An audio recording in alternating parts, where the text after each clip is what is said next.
आज आप सुनेंगे एक भक्त का प्रेम कथा। एक गांव में एक निर्धन जोलहा चंपित रहता था।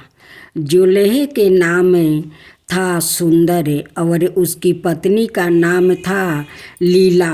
दोनों पति पत्नी अत्यंत परिश्रम से सारा दिन परिश्रम करते, सुंदर सुंदर कपड़े बनाते, किंतु उनको उनके बनाए वस्तु की अधिक कीमत नहीं मिल पाती थी।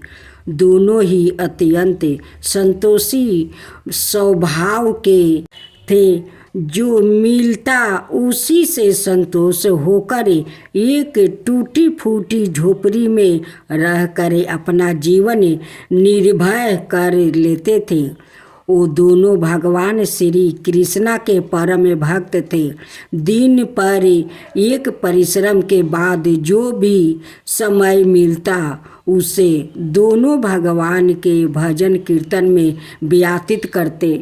सुंदर बाबा के पास एक तानपुरा और एक करताल थी। जब दोनों मिलकर भजन गाते तो सुंदर ताना पूरा बजाता और लीला करताल बजाती। फिर दोनों भगवान के भजन के ऐसा खो जाते कि उनको अपनी भूख प्यास की चिंता भी नहीं रहती थी।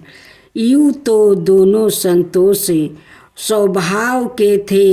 अपनी दीनहीन अवस्था के लिए उन्होंने कभी भगवान को भी कोई उल्लंघन नहीं दिया और अपने इसी जीवन में प्रसन्न थे। किंतु एक दुख उनको सदा कचोटता रहता था।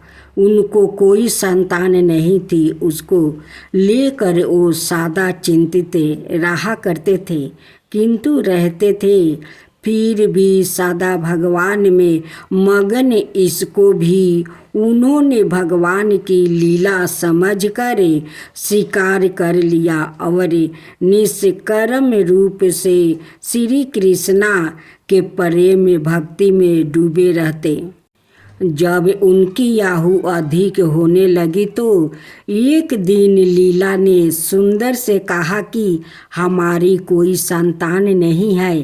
कहते हैं कि संतान के बिना मुक्ति प्राप्ति नहीं होती। अब हमारी आहु भी अधिक चली है, ना जाने कब बुलावा आ जाएगा।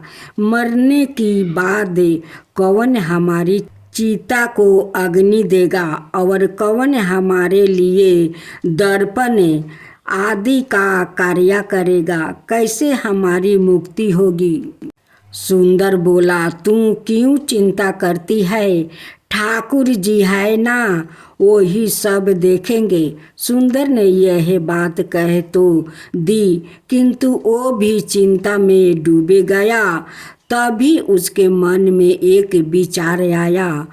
वो नगर में गया और श्री कृष्णा के बाल गोपाल रूप की एक प्रतिमा ले आया। घर आकर बोला, अब तुझे चिंता करने की कोई आवश्यकता नहीं है। मैं यह बाल गोपाल लेकर आया हूँ। हमारे कोई संतान नहीं है तो वो भी उन्हीं की तो लीला है।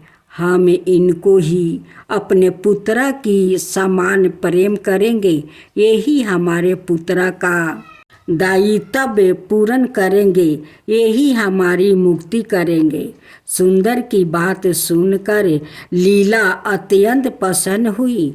उसने बाल गोपाल को लेकर अपने हृदय से लगा लिया और बोली, आप बिल्कुल ठीक कर रहे हैं। आज से यही हमारा लाला है। दोनों पति पत्नी ने घर में एक कोने साफ करके वहाँ के स्थान बनाया और एक चौकी लगाकर उस पर बाल गोपाल को विराजित कर दिया। तब से जुलाहा चंपित का नियम हो गया। वो प्रतिदिन बाल गोपाल को स्नान कराते, उनको धूले वस्तु पहनाते, अपनी संतान की तरह उनको लाड़ दुलार करते, उन्हीं के सामने बैठकर भजन कीर्तन करते और वही सो जाते। जुलाहा अपने हाथ से बाल गोपाल के लिए सुंदर वस्तु बनाता और उनको पहनाता। इसमें उसको बड़ा आनंद आता। धीरे धीरे दोनों बाल गोपाल को अपनी संतान के समान ही प्रेम करने लगे। लीला का नियम था कि वो प्रतिदिन अपने हाथ से अपने लाला को भोजन कराती, तब सवाए भोजन करती। लाला को भोजन कराते समय उसको ऐसा ही प्रतीत होता मानो अपने पुत्र को ही भोजन करा रही हो। उन दोनों को निर्जल प्रेम को देख कर करुणा निधान भगवान अत्यंत प्रसन्न हुए और उन्हें अदृश्य रूप में आकर सवाए भोजन खाना आरंभ कर दिया। लीला जब प्रेम पूर्वक बाल गोपाल को भोजन कराती तो भगवान को प्रतीत होता मानो वो अपनी माँ के हाथों से भोजन कर रहे हैं। उनको लीला के हाथ से प्रेम पूर्वक मिलने वाले हर कोर में माँ का प्रेम प्राप्ति होता था। लीलाधारी भगवान श्री कृष्णा सवाए माँ की उस प्रेम लीला के वशीभूति हो गया, किंतु लीला कभी नहीं जान पाई कि सवाए बाल गोपाल उसके हाथ से भोजन करते हैं। एक दिन कार्य बहुत अधिक होने के कारण लीला बाल गोपाल को भोजन कराना भूल गई। गर्मी का समय था। भरी दोपहरी में दोनों पति पत्नी कार्य करते करते थक गए और बिना भोजन किए ही वो सो गया। उनको सोया हुए कुछ ही देर हुई थी कि उनको एक आवाज़ सुनाई दी, माँ बाबा मुझको भूख लगी है। दोनों हड़बड़ा कर उठ गया। चारों ओर देखा आवाज़ कहाँ से आई है, किंतु कुछ दिखाई नहीं दिया।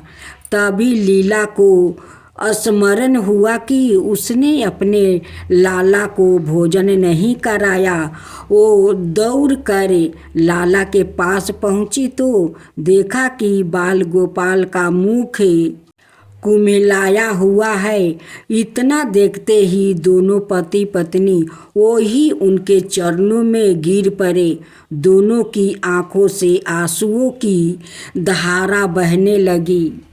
लीला तुरंत भोजन लेकर आई और ना जाने कैसे प्रेम उमड़ा कि लाला को उठाकर अपनी गोद में बैठा लिया और भोजन कराने लगी। दोनों पति पत्नी रोते जाते और लाला को भोजन कराते जाते, साथ ही बार बार उससे अपने अपराध के लिए क्षमा मांगते जाते। ऐसा प्रेम देखकर भगवान अत्यंत दर्पित हुए और अंतर्यामी भगवान श्री हरि साक्षात रूप में प्रकट हो गए। भगवान ने अपने हाथों से अपने रोते हुए माता पिता की आंखों से आंसू पोंछा और बोले, प्रिय भक्त, मैं तुम्हारी भक्ति और प्रेम से अत्यंत प्रसन्न हूँ। तुम जो चाहे वर मांग लो, मैं तुम्हारी प्रत्येक इच्छा पूर्ण करूँगा। इतना सुनते ही दोनों भगवान के चरणों में गिर पड़े और बोले, दया निधान, आप हमसे प्रसन्न है और सवाए हमारे सम्मुख उपस्थित है। हमारी जीवन धन हो गया। इससे अधिक और क्या चाहिए? इससे अधिक किसी भी वस्तु का भला क्या महताव हो सकता है? आपकी कृपा हम पर बनी रहे, बस इतनी कृपा करे। श्री हरि बोले, यदि तुम चाहो तो मैं तुम्हारे जीवन में संतान के अभाव को समाप्त करके तुम्हें एक सुंदर संतान प्रदान करूँगा। यह सुनते ही सुंदर अवर लीला एकदम व्याकुल होकर बोले, नहीं भगवान, हमको संतान नहीं चाहिए। उनका उत्तर सुनकर भगवान ने पूछा, किंतु क्यों? अपने जीवन में संतान की कमी को पूर्ण करने के लिए ही तो तुम मुझको अपने घर लेकर आए थे। यह सुनकर वो दोनों बोले, प्रभु, हमको भय है कि यदि हमको संतान प्राप्ति हो गई तो हमारा मोह उस संतान के प्रति बढ़ जाएगा और तब हम आपकी सेवा नहीं कर पाएंगे। उनका प्रेम और भक्ति से भरा उत्तर सुनकर करुणा निधान भगवान करुणा से भर उठे। सवाए भगवान की आंखों से आंसू टपक पड़े। वो बोले, हे मैया, बाबा, मैं यहाँ आया था आपके ऋण को उतारने के लिए, किंतु आपने तो मुझको सादा के लिए अपना तिरिनी बना लिया। मैं आपके प्रेम का यह ऋण कभी नहीं उतार पाऊंगा। मैं सादा तुम दोनों का ऋण रहूँगा। मैं तुम्हारे प्रेम से अत्यंत प्रसन्न हूँ। तुमने अपने निर्मल प्रेम से मुझको भी अपने बंधन में बांध लिया है। मैं तुमको वचन देता हूँ कि आज से मैं तुम्हारे पुत्र के रूप में तुम्हारे समस्त कार्य पूर्ण करूँगा। तुमको कभी संतान का अभाव नहीं होने दूंगा। मेरा वचन कभी असत्य नहीं होता। ऐसा कहकर भक्त वत्सल भगवान बाल गोपाल की प्रतिमा में विलीन हो गया। उस दिन से सुंदर अवर लीला का जीवन बिल्कुल ही बदल गया। उन्होंने सारा काम बंधा छोड़ दिया और सारा दिन बाल गोपाल के भजन कीर्तन और उनकी सेवा में व्यतीत करने लगे। उनको ना भूख सताती थी, ना प्यास लगती। सभी प्रकार की इच्छाओं का उन्हों पूर्ण रूप से त्याग कर दिया। सुंदर कभी कोई कार्य करता तो केवल अपने बाल गोपाल के लिए सुंदर सुंदर वस्तु बनाने का। उनके सामने जब भी कोई परेशानी आती, बाल गोपाल तुरंत ही एक पलक में रूप उपस्थित हो जाते और उनके समस्त कार्य पूर्ण करते। वो चंपित और बालक गांव भर में चर्चा का विषय बन गया, किंतु गांव में कोई भी यह नहीं जान पाया कि वो बालक कौन है, कहाँ से आता है और कहाँ चला जाता है। धीरे धीरे समय बीतने लगा। जोलाहा चंपित बूढ़े हो गया, किंतु भगवान की कृपा उन पर बनी रही। अब दोनों की आहु पूर्ण होने का समय आ चला था। भगवत प्रेरणा से उनको यह गाता हो गया कि अब उनका समय पूरा होने वाला है। एक दिन दोनों ने भगवान को पुकारा।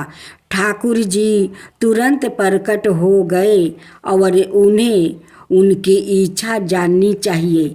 दोनों भक्त चंपित भगवान के चरणों में प्रणाम करके बोले, हे नाथ, हमने अपने पूरा जीवन में आपसे कभी कुछ नहीं मांगा।